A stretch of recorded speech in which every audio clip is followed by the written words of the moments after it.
Hello and welcome to another episode of the Silk and Steel podcast. I am your host, Carl Czar. Today, I have a very special guest all the way from Caracas, Venezuela, a Venezuelan journalist, Diego Sequeira, who had joined us with before, but with the recent cranking up of even more aggressive rhetorics from United States government. I want to find out from Diego, how are things actually on the ground in Venezuela? So first of all, welcome, Diego. Welcome back to my show. And secondly, how are you? How are things going inside Venezuela right now? Oh, first of all, thank you for having me again. I remember saying back then that we're going to do a Monty Python, like saying now for something completely different. And I might say, I think we didn't achieve the completely different, but the slightly different, maybe.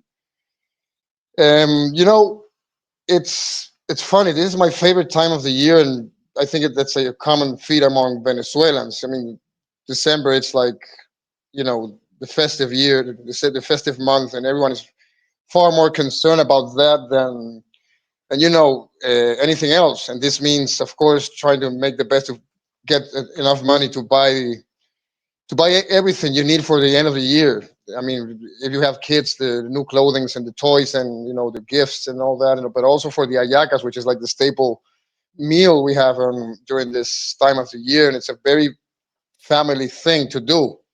I mean, it goes throughout the whole month, and everyone's challenging themselves who's going to get the first ayaca, and everyone says that their mom's ayacas are the best. So it's a major controversy with that. But the thing is that that's basically what people are worried right now. That's a biggest concern, and and of course, along with that, the money issue, which is always the value of currency. It's always like the biggest problem people have here on daily. So in that sense, it is. I don't know why the phone is doing this. By the way, hold on. This is weird. Oh, okay, no worries. I can do some Yeah, I'm post here. I'm here. edit Sorry. magic. Yeah, no worries. Take your Yeah, time. exactly. Yeah, sorry about that. I mean, because I don't know why it fades into black suddenly. But Mhm. anyway, and so the thing is that things haven't changed in that sense ever since the whole madness started. Since September, since the first attacks on small speedboats near our shores in the Caribbean, it hasn't changed. And maybe at moments, which is also, it makes sense. Maybe people drop the question: is it going to happen? Do you think it's going to happen? What is going to happen? Those are but that's like a third question you get when you're talking to someone. It's not going to be the first thing that pops into mind, and I think that's significant and that's important. And I also think that this is unwillfully or not, anticlimactic or not. This is like the most descriptive aspect of, you can call it resistance in a way. It's, of course, it's not jingoistic style sloganeering, and any it has nothing to do with that. Basically it's about defending normalcy, which is something that has been going on through other very unpleasant chapters that we've gone through as a society. So, and it's funny how it is a massive gap if you compare it to what is being said about us throughout social media, throughout the media, politicians, policymakers. I mean, everyone has, like it's usually the case. I mean, everyone has something brilliant to say about this, and it's not related to reality, and not only that. And I think that this is important, Carl. I don't know if you realize, if you've seen the signs, but the narrative is basically shifting now. Now I think they're trying to do a different offer. I mean, they're not as focused, laser focused on the narco state thing for obvious reasons, which we'll go through them soon enough, I'm sure. Um, but it is shifting. Now they have, for example, one of the new spins. It's about election meddling. As you know, Mhm. Venezuela has been using an automatized voting system. You know, with it, you put your fingerprint and and brings your information, and it was highly reliable. And they started doing it with a company called Smartmatic. But Smartmatic is a private company that was originally based in the UK. I don't know where it is right now, and it's not working with the Venezuelan government anymore. Although Venezuela has its own digital system from a while on. But and they've worked in several elections throughout the world, including allegedly in the 2020 U.S. elections, the one Trump lost. So and so they're not trying to say that Venezuela is like this uh, incredibly powerful octopus that's meddling in other elections and also placing the the least beneficial presidents for Venezuela in those places. You know, so I don't know this. I don't know the 17D chess going on here from my president, but that's one of the craziest things they're saying. But that's one of them. You have also the Wall Street Journal trying to link up the drug thing, but with Sahelian jihadists, which actually they do drug trafficking, but they don't need Venezuela for that actually. And so they're trying to keep the steam going with different other significant threats that Venezuela represents.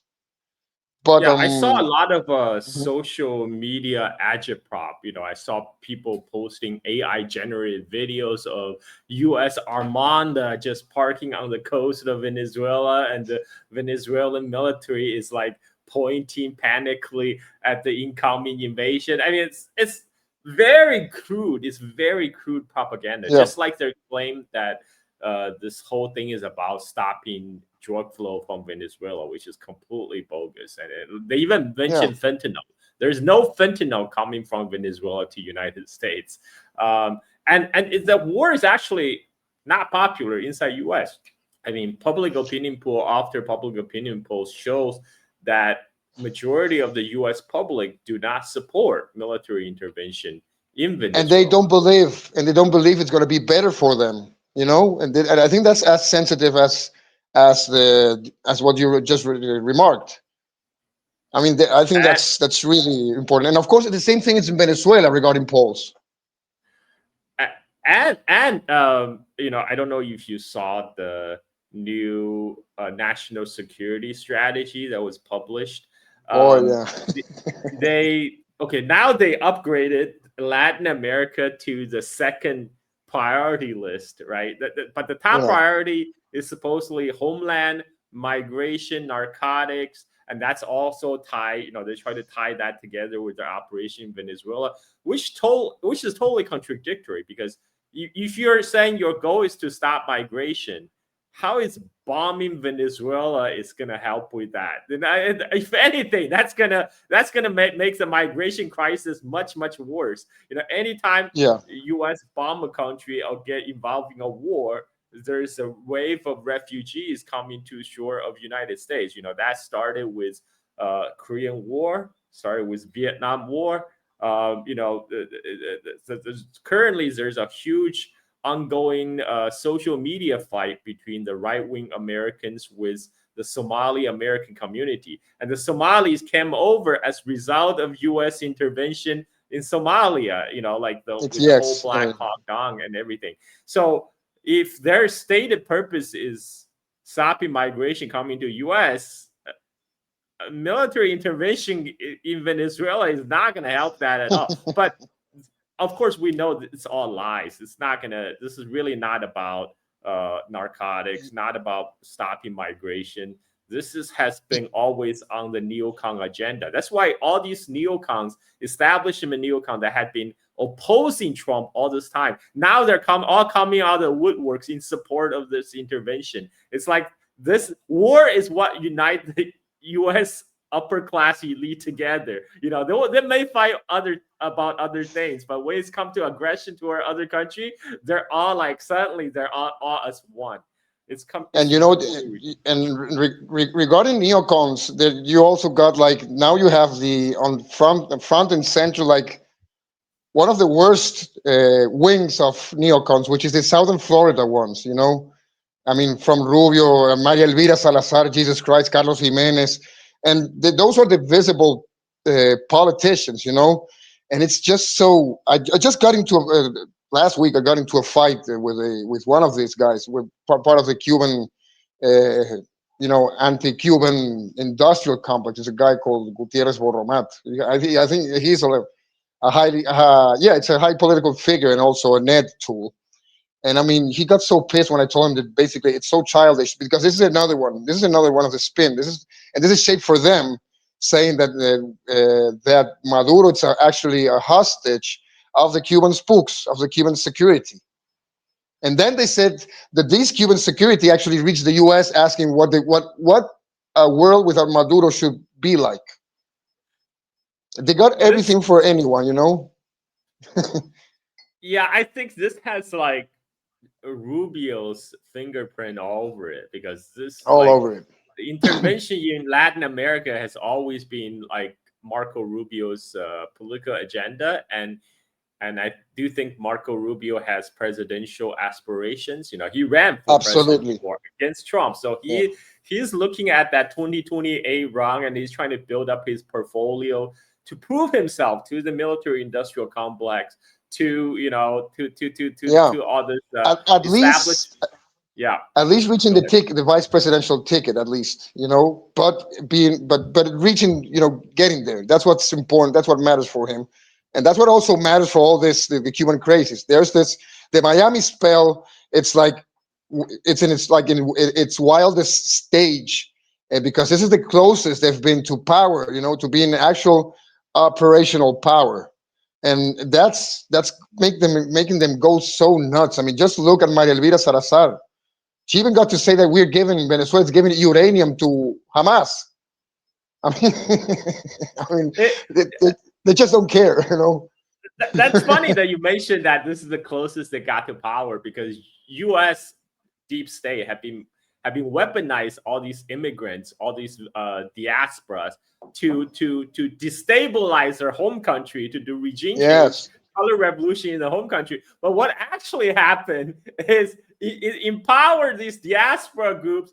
Now became so powerful in the U.S. domestic politics. Now they became the agenda setters. It's yeah, yes, yes. But it is. Yeah, you're absolutely right. But it's even more interesting than that. For once, the anti-Castro movement has always been a significant liability for them. So they always try to keep them busy with stuff. That's what they did in Nicaragua. That's what they did before that in Operación Condor. They always have to be busy in order not to bother the government that much. So I think that's part of that's important. But then you have another thing that is even as significant, which is the Florida factor beyond the Southern Florida Cubans. I mean, Florida is like the model. I've read this is not my idea. I don't have ideas of my own, so I don't know where I stole this one, but it's like it's like the fire model for the fire economic system, a successful one.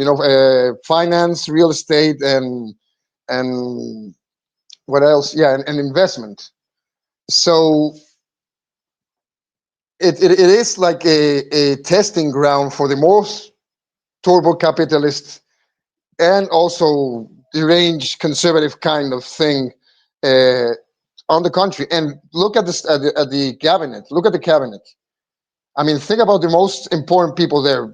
Most people are not that aware of how important Susie Wiles actually is. His current chief of staff. I mean, she's really what's I forgot the name of the blockbuster series. What's the name like with Kevin Spacey, with disgraced Kevin Spacey, which is also a British remake. Jesus Christ, I forgot the name of it. Which is about intrigue in the White House, and he becomes president. And no, not the West Wing, not the West no, the Wing. other one, the one that's after that one. Jesus Christ, it'll come back, and I Yeah, know your viewers are already aware of which series we're talking about, anyways. Put in the But I mean, comments. Put in the comments below. yeah, yeah, exactly. Exactly. Yeah. So then the thing is that this is like she's like a master of intrigue. Like she single-handedly, demolished and destroyed Ron DeSantis, and it was revenge. So she even has like that sexy element of political destruction and Shakespearean approach to power. And she's also very close to Netanyahu. And mind you, she had. Uh, Shares on a Venezuelan news channel back in the day, Globovisión. So the plug could get thicker. And but she's the one. She's like but also she's like the ultimate gatekeeper.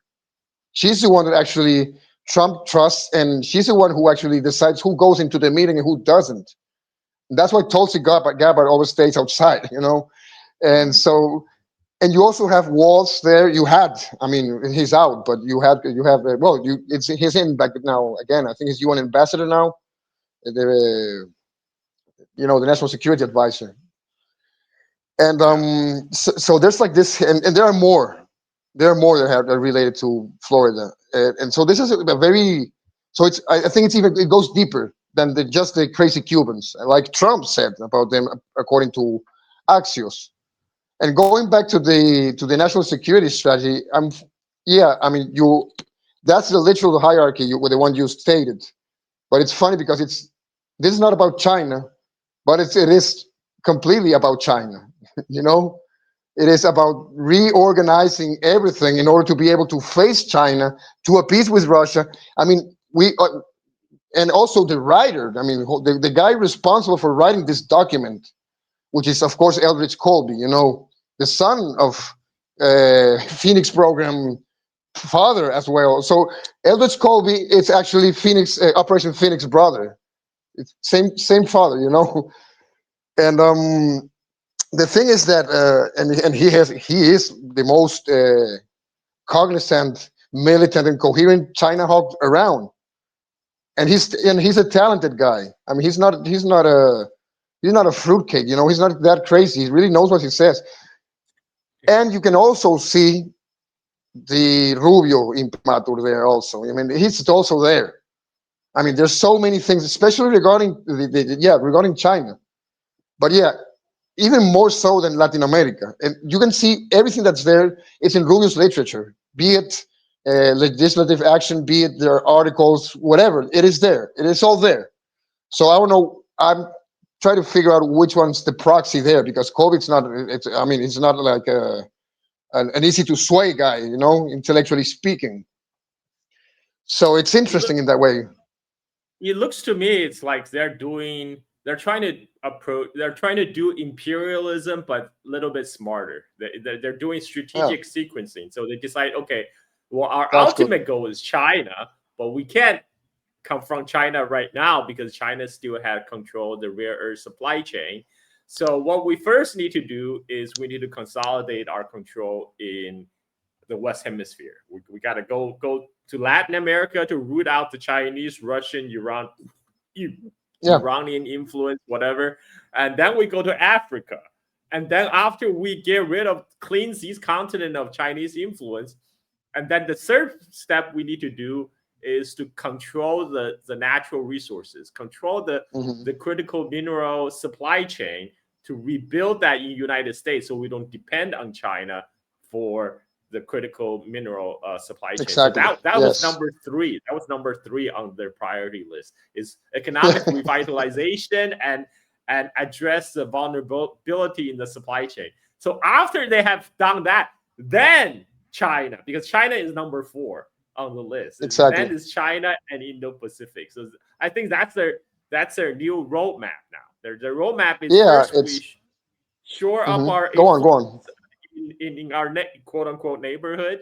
Then once we have firm control of Latin America, Africa, and then and once we have control on the resources and the supply chain, rebuild our military industrial complex capacity, then we got what it takes to confront China. I think that's what's going on. But whether they're going to be able to do that, that's another question. But Yeah, that's what the whole. yes. The wording actually is wonderful. I'll check once we get to this part. We can quote some of it. It's just amazing, and because it's like a Norma Desmond moment, from Sunset Boulevard, like this, this old has been actress from the previous area of film, which was because she was of course from silent films, suddenly tried to make this huge comeback, and for that and by chance he hires this crappy writer in order to get there, to write a script that's going to be her big comeback. And of course that's not what happens. A crime happens instead, and they die. Basically he dies, the writer. So it is annoying, but she's like this, like it's like this a very well crafted symbol of decadence, and they don't achieve at the end, of course, the goals they're stating. And I think you can see that there's like there's like this decline awareness there that makes it, we can't go full realist, we're going to go imperial realist in order to to get halfway and not lose everything, but at the same time don't go crazy, go full hybrid. That's basically what it seems to be. And like I said, it shows so many times. I'll I'll just leave it there and see if I'm able to find something. But that's one of the things that I think it's so fascinating in a way, and so dangerous as well. Because that also sets a tone that's pretty much desperate. Yeah, I think Thinking there's about, definitely a yeah, go on. vibe shift. I think there's definitely a vibe shift in Washington. They're finally hitting their head really hard against a wall of reality and realize, yes, there are resource limitations on the US imperial project. So how can we do this on the cheap? And how can we do it smarter? And so how to do it cheap is that they're trying to offsource um, some of this imperial tasks to their quote unquote allies, but really vassal states like in Europe and in Asia will be Japan and Korea, etc. Yeah, I mean, They call Europe is the sharing the actual burden. backyard. Yeah, they Yeah, call it sharing the burden, and then yeah, they um, they're basically kind of finally implementing what Professor John Mearsheimer has been recommending. It's hmm, like, okay, let's not waste our resources on war in Ukraine against Russia, because Russia is not going to be as a big competitor as China is going to be. So let's not get involved too deeply in Middle East. Let's just pour all our resource together to confront China in the Western Pacific. But this is with a twist. This is with a twist is because they're confronting China by a detour through Latin America, because they realize, exactly. okay, well, there's not much we can do about China at this point, but we can exploit vulnerabilities in the new multipolar world. This cold bricks network, the BRI network that China is trying to build. We can, because we can still flex our military muscles to go into those countries. As much, China can put their money on the table all they want. They can, invest, but we can blow shit up. We can go there, destabilize countries, so we can play the role of a spoiler. I think that's what's going on right now, or what they think they can do. Look, I'm going to quote you one regarding what you're just saying. I mean, in the Western Hemisphere and everywhere in the world, the United States should make clear that American goods, services, and technologies are far better buy on the long run, because they are higher quality and do not come with the same kind of strings as other countries' assistance. Again, to make ourselves the partner of first choice. As you know, talking about the Chinese debt trap and Chinese imperialism, and you know what, and it's so funny because it's like double denial. I mean, they're actually projecting themselves. This is a psychological document as well. I mean, they're projecting themselves, and doing they're putting these actions on China in order to make Every it make sense. every accusation is a confession. Every accusation, I mean, including the whole thing, the excuse about anti-narcotic operation in Latin America. You're like, are you kidding me? CIA is deeply involved in that. They're the ones who Yeah, got the of drugs course. into United States and have the mafia distribute them, and especially they have a hand in the whole crack cocaine pandemic in the black community, because that was whole their whole have a whole operation to destabilize the resistance in the black community by flooding it with drugs. And they were like knee deep in the whole drug running operation. So to say that US is somehow going after narcotics, that's ridiculous. Like If, what do you if, mean? if you Yeah, if they want to go after narcotics, you just have to go start with your own banks, and then you can go from there. It's going to be far easier, you know. I, And and speaking of Southern Florida, I mean Miami was built on drug money. That whole I yeah, mean that's not even a secret. That whole place in the 1980s was fueled by the drug even money. even Marco Rubio's brother-in-law, you know, this guy Cecilia, was very much involved in drug trafficking and bringing drugs from Colombia and Bolivia and so on into the United States and the Mexicans. I think he was also connected to the Mexicans, if I'm not mistaken. Leave your comment below. And but and, there's something else which is also quite interesting. I'm just all of this make me think about two of readings. First of all, it's like classic Walter Benjamin in the sense that it's every documentary that every civilized document is also a document of barbarity, and this is like one of the peak demonstrations of this. And the other thing, which I think is important, is how they address themselves as a republic, as a nation state, and how they also talk about other nation states with legitimate interest and so on. But if you read The Defeat of the West by Emmanuel Todd, which is a very thought-provoking, one of his most thought-provoking aspects of the book, he says basically, yeah, and he was quoting Mearsheimer as, yes, Mearsheimer always thinks that nation states are rational actors and they have rational interests, of course. But what Mearsheimer is missing, this is me paraphrasing Todd, is that the US and most of the West aren't nation states anymore. They've been fragmented through and through. And the main sign of this, which is also a very obsessive element within the document, it's precisely debt and trade deficit, which is, of course, very well what kind of problem they have regarding China in that sense. But Todd says basically that trade deficits are also directly connected to the middle class capabilities in order to strike this internal balance, in order to produce and to process this, the industry and everything that's related to that. So basically, it is also a confession in that sense. I mean, I think Todd one more time has been quite visionary about that. And that this is also, I think it's also an interesting manifestation. And then, like, we can talk about Latin America now. I mean, Jesus Christ. Also, now we have a Trump corollary. You know what that means? This is a history about the Monroe Doctrine. You are very much aware, as most of the people, it was issued, quote unquote, it was written or it was made doctrine in 1823 during James Monroe presidency, of course, but it was written by John Quincy Adams. And I'm with the LaRouche crowd on this one, of course. I'm on many and most of their ideas. I'm actually with them, but this one in particular, I think it's one of the most thought provoking. Of course, that was the original spirit, maybe, because of John Quincy Adams, sure, which shows the U.S. virtue, because that still exists, actually, different in a very complicated way, but it definitely exists. You know that far better than I do. And the thing is that, of course, it was mutating throughout time.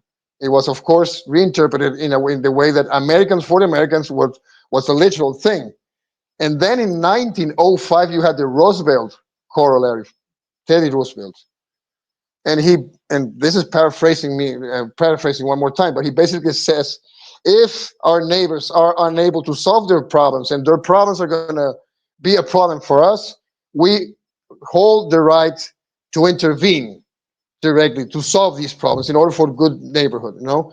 And this is the guy from the Panama Canal, the Panama succession from Colombia, Haiti, Dominican Republic, Nicaragua. I mean, name it. He was all around it, and also the crazy frontier man that went into the Amazon. You know, it's I don't see the Donald doing the same thing, but anyway. So it is strictly related to that. And let me see. I don't remember the exact quote. I'm going to look for it, but Yeah, go on. while you look for it, I just want to make a comment on the Roosevelt corollary versus the Trump corollary. Well, Roosevelt is the one who says you should talk softly but carry a big stick. What Trump is doing is talk very loudly but waving an Yeah. increasingly diminishing stick. So that is a difference, Yes. because during Roosevelt's times, the U.S. industrial strength was on the rise. The U.S. was still growing, but now Trump is a result of 4 decades of deindustrialization, willful deindustrialization by the Wall Street elite.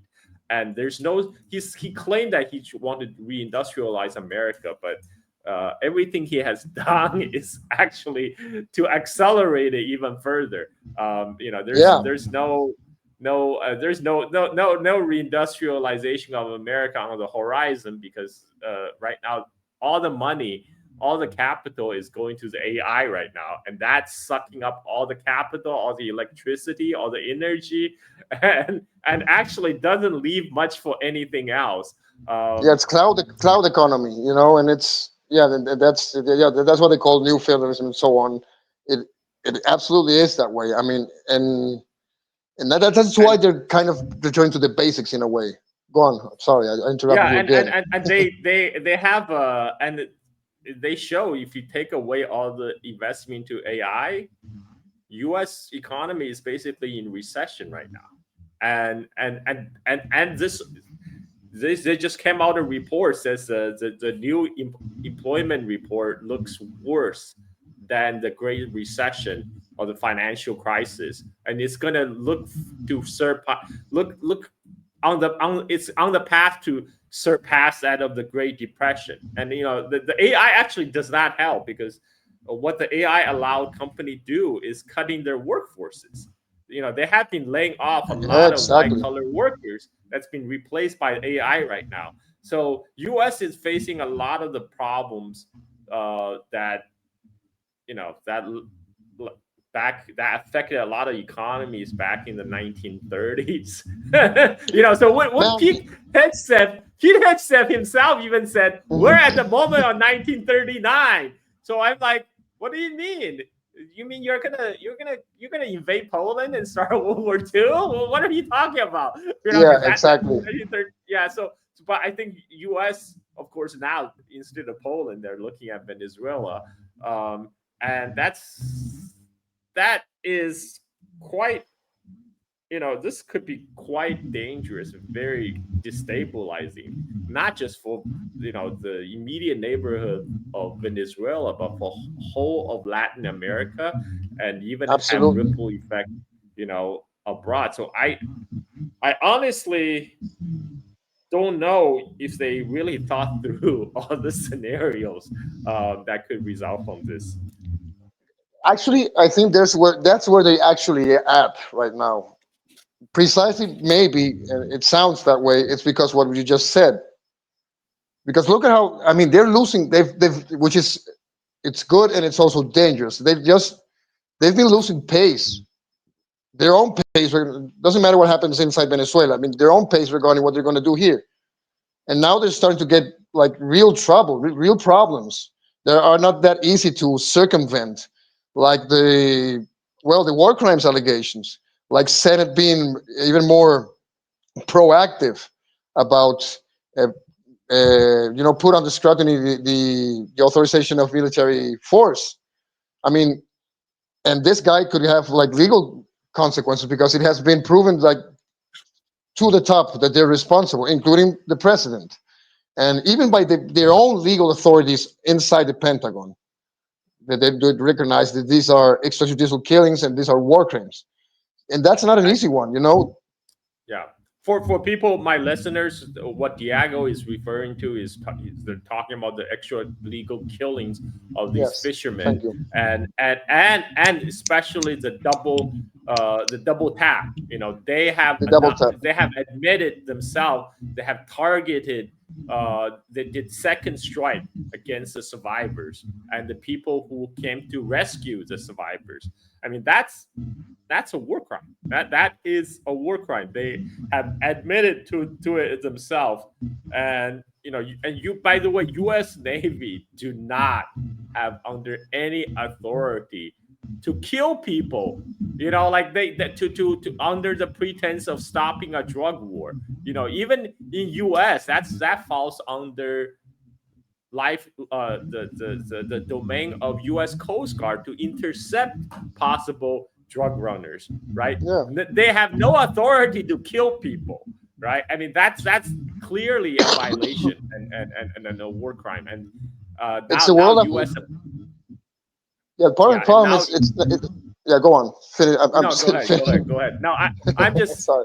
like we're just having a conversation, and the Exactly, U.S. exactly. U.S. Navy is just pointing itself. The U.S. government is pointing itself as the judge, Precisely. jury, and executioner, right? I mean, there's no there's no international law that says anybody That's have the right to do that. that's not imperial realism, as the document shows. This is something else, of course. This is the same hillbillies. But I mean, this is the world after Gaza. You know, this is precisely how it looks. This is precisely how it's going to work. And mind you, we're not talking only about being able to do these crimes and being and it's taking so long to actually decide. I mean, the only reason it's actually doing something, especially the Democrats in the Senate. Uh, I think Rand Paul is different in that sense, but the Democrats, it's just basically because it's useful for their own political internal battles. That's basically it. They don't give a crap about us. I mean, the staunchest promoters of scrutinizing all this were all sponsors at some point of bills, sanctioned bills against us. They all have their 2 cents to say about the authoritarian narco dictatorship of Nicolas Maduro. They all had to say something about how socialism doesn't work. They all rule out and are completely oblivious about sanctions and all the political and other and unconventional interference in Venezuela. So it's not about us at all. Yeah. But Yeah, and it's still They're all on board with sanctions and regime change. You know, completely. they're unanimous. Um, yeah. So the real question now, the big question is, what are they going to go through with it? Are they really going to carry out the Libya plan, which could involve It is. as far as carrying out Yeah, airstrikes against that's a plan. Venezuela You itself? know, Yeah. that's a plan. But don't forget what I described you at the starting this show, which is that basically to do that, they need to rely on internal factors to do that, and they're crazy about this. And not only then, also think tank land thinks the same. You need some sort of turning point from within that would allow them to like finish up the job or trying to assume some sort of supporting role, quote unquote, one more time. But that's basically it. I mean, they are all of them are relying heavily on the assurances that something is going to happen inside Venezuela. And that's why also we have so much of the agitprop psyop thing going on to try to force that breaking point, because they were told probably by Maria Corina Machado, the leading extremist opposition and also Peace Prize, Nobel Peace Prize laureate. She might say this is just a done deal. You have to just shove a little bit and it will crack, which is also classic imperial miscalculation. And then we're seeing it right now. And I'm not talking about the Chavistas like myself. I'm not talking about the people who actually support Nicolas Maduro. I'm talking about the common Venezuelan that basically could be fed up from politics, but doesn't like the government. Maybe he doesn't care. This hypothetical person, and he certainly doesn't like Maria Corina. And but what they dislike the most is the gringos coming in to solve our problems. That's the thing and it's gonna and that's gonna be the the big backfire here. It already is to some extent, but many people that maybe still think that this could be a surgical thing won't think won't think that when the first bomb or whatever happens, something closer than our territorial waters, something closer to home, and that is one of them. I think it's one of the most important elements. And the honest people, the actual realists inside this process, might be cognizant. They might be aware of this, you know. And then there's another layer that I don't know if you've realized how low key it has been, how sotto voce it has been with the oil energy markets factor here. And because and this is very descriptive actually, because any significant alteration, disruption of the market, of course, it's going to push up. It will start with the West Texas and it will reach Brent eventually to correct the whole, all the indexes. And it's going to impact directly on the fuel price inside the US and, of course, automatically inside Europe. But this shows you how self-harming this actually is. I mean, they're actually hurting themselves, trying to hurt us. And and actually, all these decades, they've been hurting themselves. And that's just it's probably going to be off the record, but talk to any real energy market player and see what they actually have to say, especially how much money many people have lost just because Venezuela is blocked or gatekept, whatever it's now. Paperwork sanctions, like Vijay Prashad once said, and but on that level, on a more philosophical, civilizational level, they already lost. Whatever they do, stepping back, going further, moving, it's a catch-22 situation for them. The danger is that they don't care. They don't care. They're lighting Yes. fire to their own houses, because we saw that with the Trump tariff war. I mean, Yeah, what the hell was the point of that? and also, That it's not their houses that they're going on fire. That's the other that's thing. true. It's not That's true.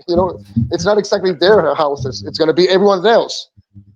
That's And true. talking about the document one more time, it says in the national security study, it says go back to the golden age, or as some people would remember, another name for it, which is the gilded age, with its robber barons, and with the 1929 crack also, which actually was the end.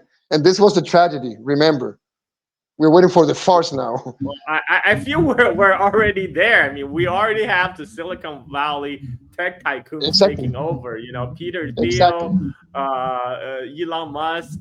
They all have Larry their man in Ellison. Yeah. Washington now. Yeah, they all have their man in Washington. And we are, and the index of inequality, we're already at the level of the Roaring Twenties. We're just There you waiting for go. the crash, the stock market crash, which I believe will be coming, because that AI bubble can't sustain itself forever. At some point, And that AI bubble is gonna pop, and then what? sure, And sure. And talking about AI and what's going on in the Caribbean, you remember that the war secretary and war criminal Pete Hegseth said that he was officially launching Operation Southern Spear, which is that to they say it's to control to go full containment of the Caribbean basically. And but the funny thing is that this was actually issued on January 18th, 19th, I don't know, very even I mean 28th, sorry, after the nomination, after Trump arriving into office. But if you go through it, it's actually, it's talking about one more time the world after Gaza. It's actually, to a very significant extent, an AI takeover of the surveillance and screening mechanisms of the Caribbean. So they're bringing all this militarized AI into play also, with its own target banks and geolocation and SIGINT and everything else. And I guess you remember that not so long ago, I don't know their names, but for a new hybrid department or something like that, they actually assimilated three executives from one from I think it was from Alphabet, one from Palantir, and one from Oracle, I think. And then they're the three of them are now lieutenant commanders, but on behalf of these companies. So it's the whole privatized, profiteering, uh, digital algorithmic warfare that they already used and tested and improved in Gaza. They're also bringing that here with its political economy, which is, if we can call it that way, which is basically, primary accumulation through genocide, just like they did, like it's clearly stated by any coherent measure in, of course, in Gaza. So this is also coming home. How long until we go back to the document one more time?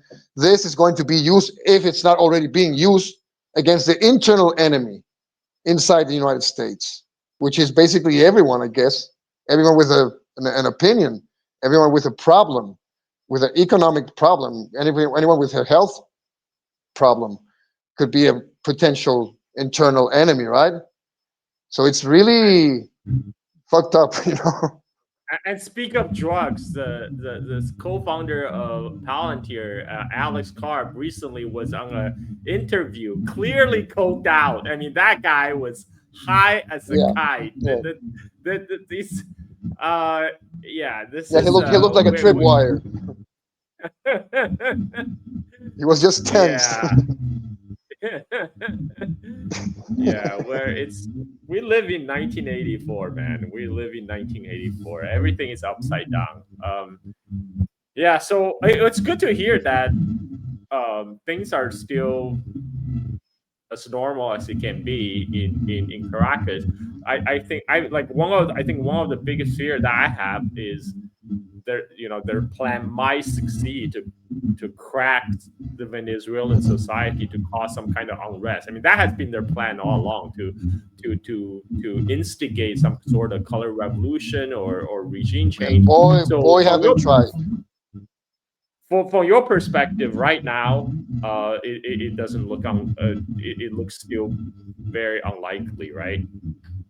But it's still a significant risk. That's what actually be, and the problem with this is this is a matter of intelligence and covert things.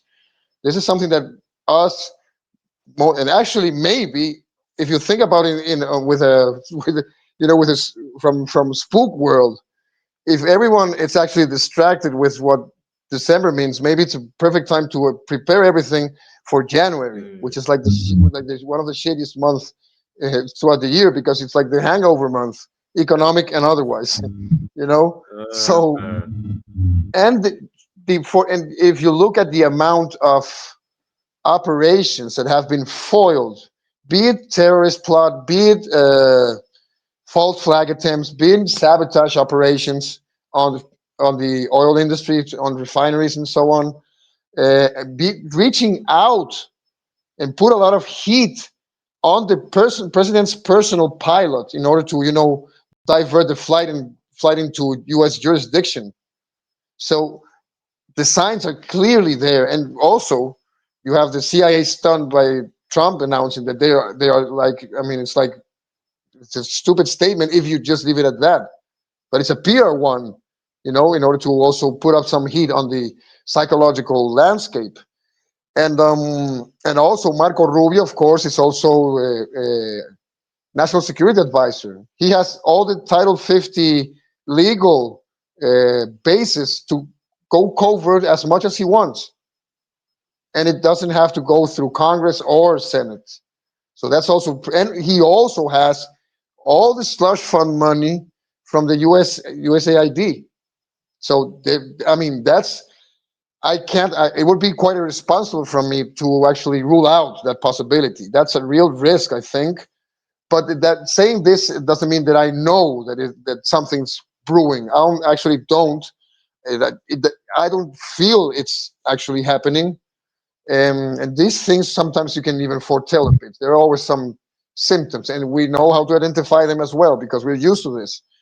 But I think that's the most sensitive area. But also, I mean, Venezuelan security agencies has proven to be quite successful in foiling this kind of attempts.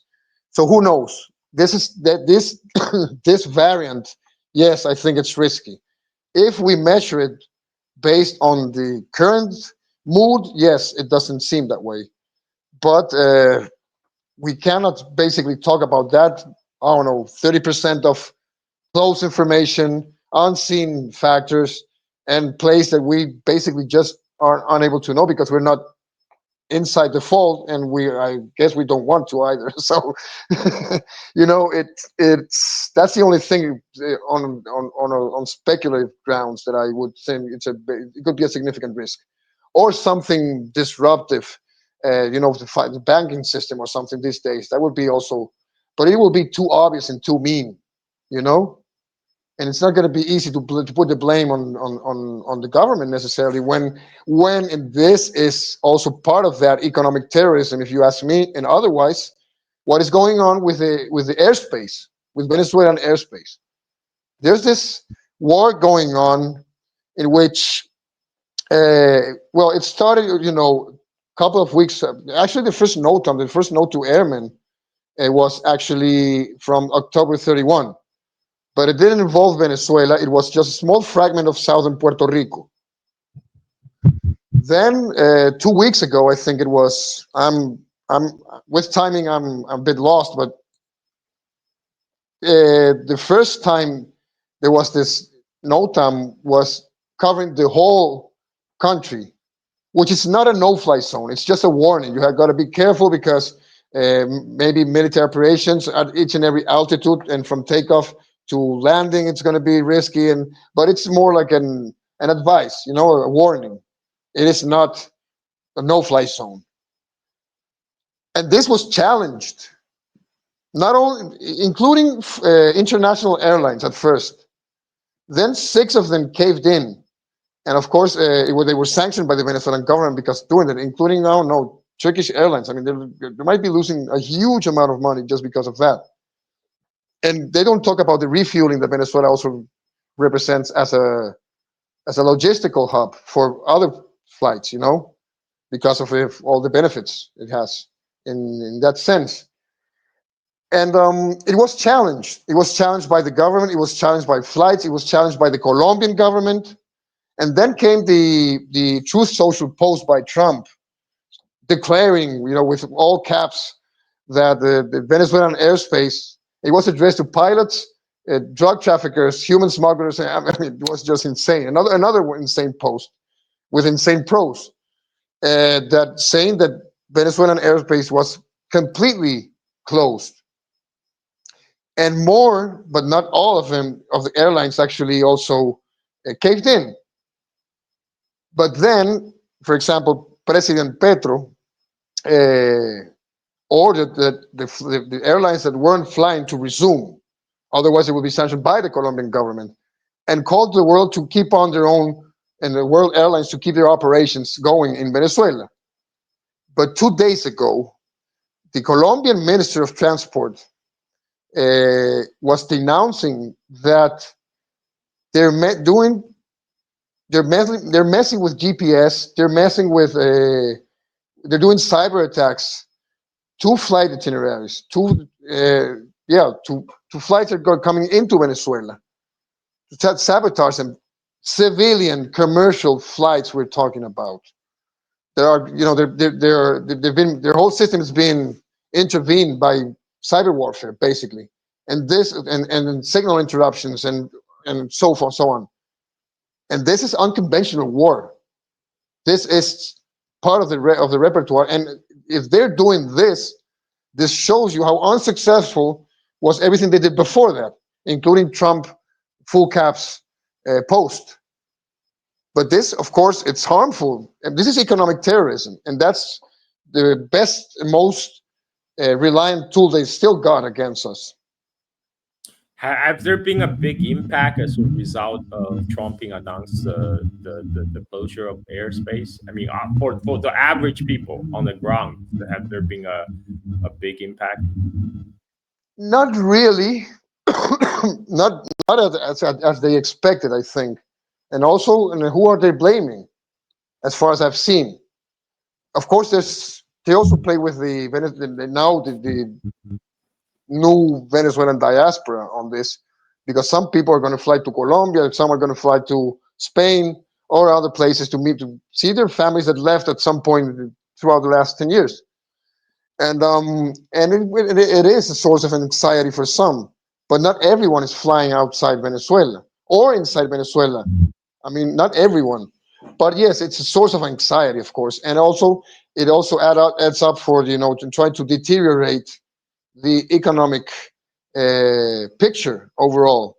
So in that sense, it's sensitive, but I don't see yet, at least, a direct social impact in that sense. And people keep on also insisting, and some flights are coming and going. Look, just to tell you two other crazy stories. I went to the beach on Tuesday morning. I just escaped and went for a few hours, and there were a lot of normie families also just enjoying a day at the beach. And that day, I saw one flight, just one, but that's one. Mind you that the beach here, Caracas, it's the coastal city of La Guaira, and the beaches and the coastline there, it's a half an hour, 40 minutes drive. Depends on how you go. And I also heard one of my colleagues at Mission Verdad who went on Sunday, and she saw several flights coming and going, and people, and lots of people at the beach, which is also a very Caraqueño thing to do. People from Caracas always take the weekend to go to the beach, most of them. Yeah, it's a whole anthropological phenomenon.